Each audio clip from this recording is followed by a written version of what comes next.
Olá, tudo bem? Hoje nós vamos falar sobre as fontes da história. O trabalho do historiador ele é semelhante ao de um detetive.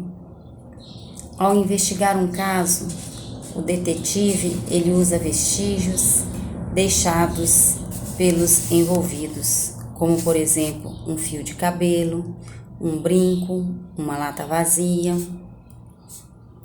O historiador age da mesma forma, utiliza todos os vestígios, pistas disponíveis para construir um conhecimento sobre a história. Os vestígios, escritos, imagens, objetos, produzidos pelas pessoas na sua passagem pela Terra, são chamados de fontes históricas. As fontes históricas elas podem ser escritas, visuais, orais ou da cultura material.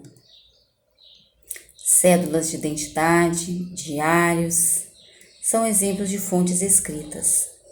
Fotografias, pinturas, são fontes visuais. Uma cantiga, lendas, entrevistas, são exemplos de fontes orais.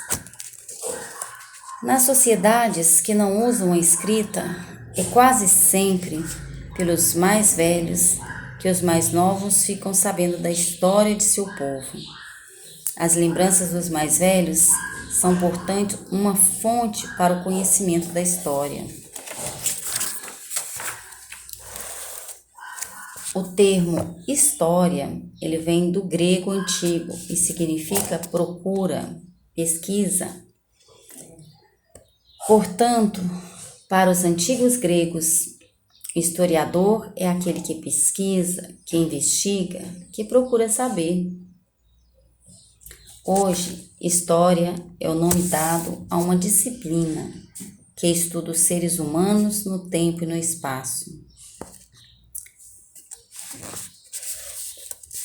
E a palavra historiador passou a significar um profissional formado em uma universidade, cujo trabalho é pesquisar, escrever sobre o passado, o presente e as relações entre um e outro.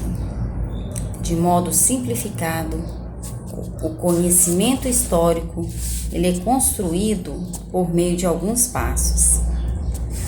Primeiramente, o historiador escolhe o assunto que quer conhecer e delimita o tempo. Por exemplo, ele quer conhecer como viviam as jovens em cidades brasileiras no ano de 1980. Seu dia a dia, seu estudo, sua diversão. Segundo passo, o historiador reúne as fontes históricas que irá utilizar, como textos, revistas, jornais, fotografias.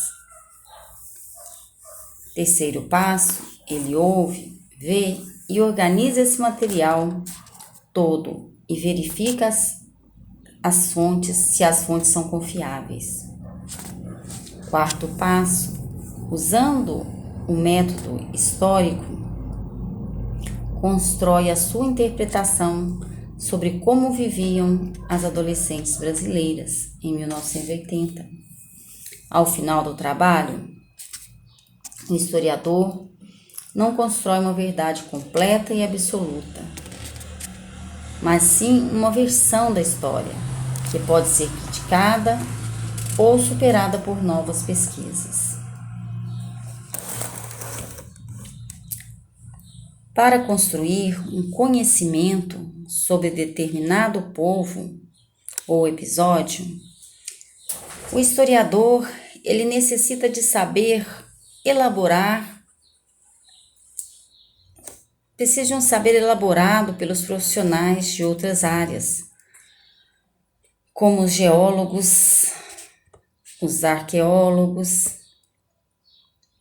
Os arqueólogos, eles estudam os povos por meio dos seus vestígios materiais deixados por eles, como restos de casas, instrumentos de trabalho, pinturas.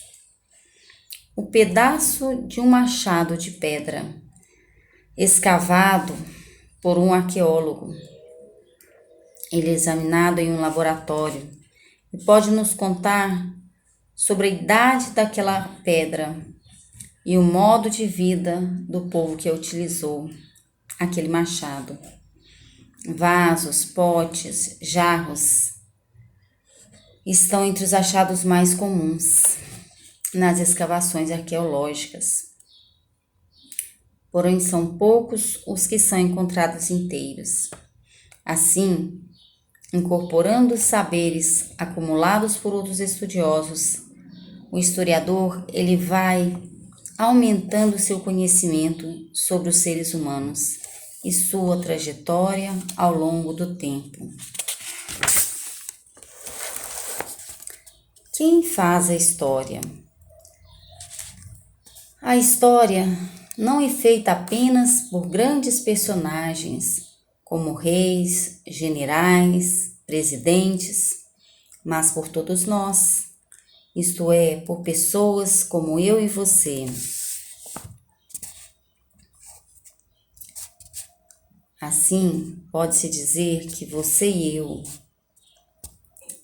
todos nós, portanto, somos sujeitos da história.